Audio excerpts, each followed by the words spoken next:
आज जिस भारत को हम लोग देखते हैं वो बहुत आधुनिक और विकसित है। हमारे चारों तरफ high speed car, mobile phone से लेकर एक से एक टेक्नोलॉजी है। हमारे आसपास लोग जीन्स टी शर्ट में घूमते हैं, लेकिन क्या ये असली भारत है? जी नहीं दोस्तों, आज जिस भारत को हम लोग देखते हैं वो सिर्फ कश्मीर से कन्याकुमारी तक ही है। लेकिन एक वक्त ऐसा था जब अफगानिस्तान से लेकर म्यांमार तक सिर्फ भारत ही भारत हुआ करता था। उस वक्त लोगों का रहना और खाना सब कुछ अलग हुआ करता था।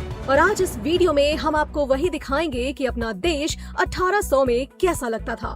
तो चलिए शुरू करते हैं। अंग्रेजों की भारत आने की बात करें तो उन्होंने 16वीं शताब्दी में ही भारत में दस्तक दे दी थी। जब 1631 में शहंशाह ताजमहल बनवा रहा था, तब दूसरी तरफ अंग्रेज भारत में पैर पसारने की कोशिश कर रहे थे। इसके बाद भारत में छोटे बड़े कई राजाओं के अलावा दो बड़ी ताकतें बची थी, जिसमें से एक थी औरंगजेब की मुगलिया सल्तनत और दूसरी थी मराठा साम्राज्य।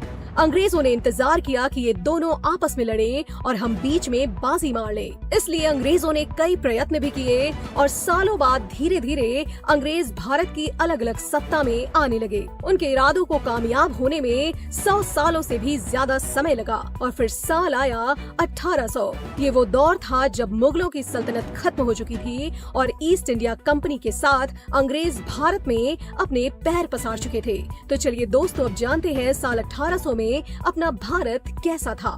पहनावा, ये वो दौर था जब भारत में कोई बड़ी टेक्नोलॉजी नहीं हुआ करती थी। लोग आपस में कुछ खास कनेक्टेड नहीं थे। जहां आज के भारत के पहनावे पर पश्चिमी सभ्यता का प्रभाव है, वहीं उस वक्त ऐसा नहीं था। हमारे यहाँ ज्यादातर लोग धोती और गमछा पहना करते थे और बहुत अमीर लोग कुर्ता पहन लिया करते थे। बाद में अंग्रेजों की शर्ट और टी शर्ट को भी कुर्ता ही कहा जाने लगा। आप अगर आज भी उत्तर प्रदेश और पश्चिम बिहार में जाएं, तो बड़े बुजुर्ग लोग शर्ट और टी शर्ट को कुर्ता ही कहते हैं। आबादी, जहां आज आपको हर जगह खूब भीड़ भाड़ देखने को मिलती है, वहीं उस वक्त ऐसा कुछ नहीं था। उस समय ज्यादातर जगहों पर भीड़ भाड़ नहीं हुआ करती थी। पूरे भारत में करीब 16 करोड़ लोग ही थे और यहाँ पर पूरे भारत से हमारा मतलब है कि अखंड भारत, वो भारत जो पाकिस्तान, अफगानिस्तान, बांग्लादेश और बर्मा से मिलकर बना था। यानी जहाँ आज के इतने से भारत में 130 करोड़ से ज्यादा की आबादी है, वहीं इन 5 देशों के एरिया में उस वक्त सिर्फ 16 करोड़ लोग ही हुआ करते थे। किसानी, उस समय भारत में बहुत ज्यादा प्रोफेशंस नहीं हुआ करते थे। ज्यादातर लोग किसानी ही किया करते थे। उस समय भारत में मुख्य तौर पर नील, कॉटन, अफीम, गेहूं और धान की खेती हुआ करती थी, जिसे अंग्रेज ग्लोबल मार्केट में अच्छी कीमतों में बेचते थे। ये किसान पूरे दिन खेती बाड़ी और पशुपालन करते थे और शाम को अपने घरों में आकर भजन कीर्तन और सत्संग किया करते थे। रात में जल्दी सो जाते थे और फिर सुबह जल्दी उठ जाते थे। यही भारत के ज्यादातर लोगों का दिन भर का काम हुआ करता था। ये वो दौर था जब भारत में लाइट नहीं थी, इसलिए शाम को भजन या पूजा करने में बाधा न आए, इसलिए दिए जलाए जाते थे। इस दौर में जातिवाद बहुत हुआ करता था। लोग अपनी जाति के हिसाब से ही काम किया करते थे, जैसे कि कुम्हार मिट्टी के बर्तन बनाता था, धोबी कपड़े धोता था, लोहार लोहे का काम करता था। लेकिन जब इनका भी दिन खत्म हो जाता था तो शाम को ये भी पूजा पाठ में ही लग जाते थे। ये तो हुई गाँव की बात, और उस समय इतने गाँव थे कि गाँव भारत को रिप्रेजेंट करते थे। शहर बहुत कम हुआ करते थे। अब करते हैं अपने देश के शहरों की बात।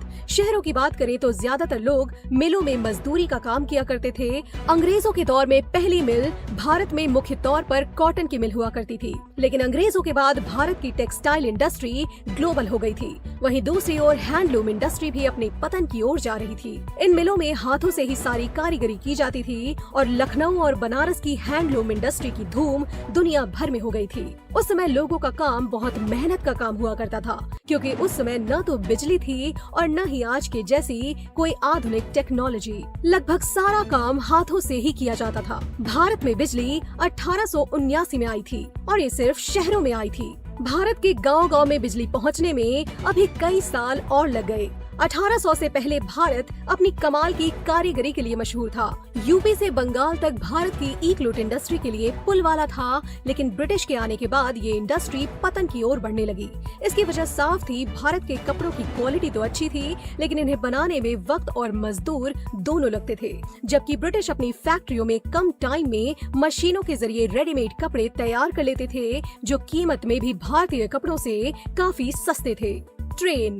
आज भारतीय रेल दुनिया की सबसे बड़ी चौथी रेल सर्विस है, लेकिन इसकी शुरुआत इसी 1800 के दौर में हुई थी। 1832 में मद्रास में सबसे पहले भारत में रेल चलाने का प्रपोजल रखा गया था, जो कि सिर्फ इंडस्ट्रीज के लिए था, क्योंकि अंग्रेज भारत में इंडस्ट्रीज को तेजी से डेवलप करना चाहते थे। और फिर 1837 में रेड हिल रेलवे से चीन कादरी तक पहली रेल चलाई थी। ये एक स्टीम इंजन से चलने वाली ट्रेन थी, जिसका इस्तेमाल मद्रास में बन रहे रोड के लिए लेटराइट पत्थर ले जाने के लिए किया जाता था। इसके बाद 1893 मुंबई के बोरी बंदर थाने के लिए एक पैसेंजर ट्रेन भी शुरू की। ये 14 डिब्बों की एक स्टीम इंजन से चलने वाली ट्रेन थी, लेकिन ये एक नहीं बल्कि 3 इंजन से चलती थी, जिनका नाम साहिब, सिंह और सुल्तान था। इस ट्रेन को ग्रेट इंडियन पेनिनसुला रेलवे चलाता था। ये ट्रेन 1676 mm यानी कि 5 फीट 6 इंच गैप वाली पटरी पर चली थी और आज तक हमारे देश में यही स्टैंडर्ड फॉलो किया जा रहा है।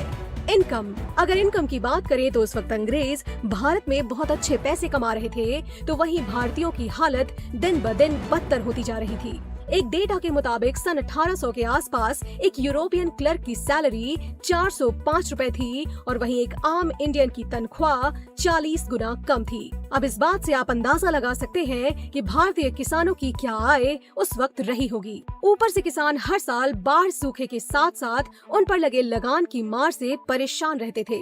उस समय कुछ लोग ही हुआ करते थे, जिनमें से सब नहीं लेकिन कुछ लोग हमेशा इस फिराक में रहते थे कि कैसे उनके साथ उनकी दोस्ती हो जाए और कुछ अपनी सूझबूझ से ठीक ठाक पैसे कमा लेते थे।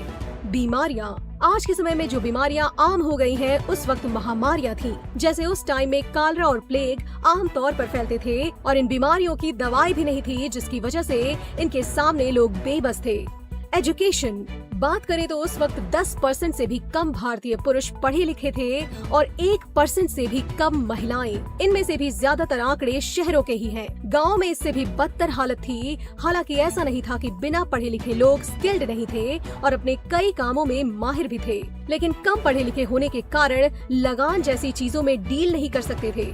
गाँव का व्यापार। भारत के लोग उस वक्त पैसों से चीजें खरीदने और बेचने के बजाय एक्सचेंज व्यापार करते थे, जैसे कि एक मटके के बदले 6 किलो चावल, 5 किलो आटे के बदले 5 किलो दाल। ज्यादातर गाँव में ऐसे ही व्यापार होता था। सामान के बदले सामान दे दिया जाता था और ऐसे गाँव में सभी लोगों के पास सब कुछ पहुँच जाया करता था। इसका सबसे बड़ा फायदा है कि गाँव से अनाज बाहर बेचने की जरूरत नहीं पड़ती थी।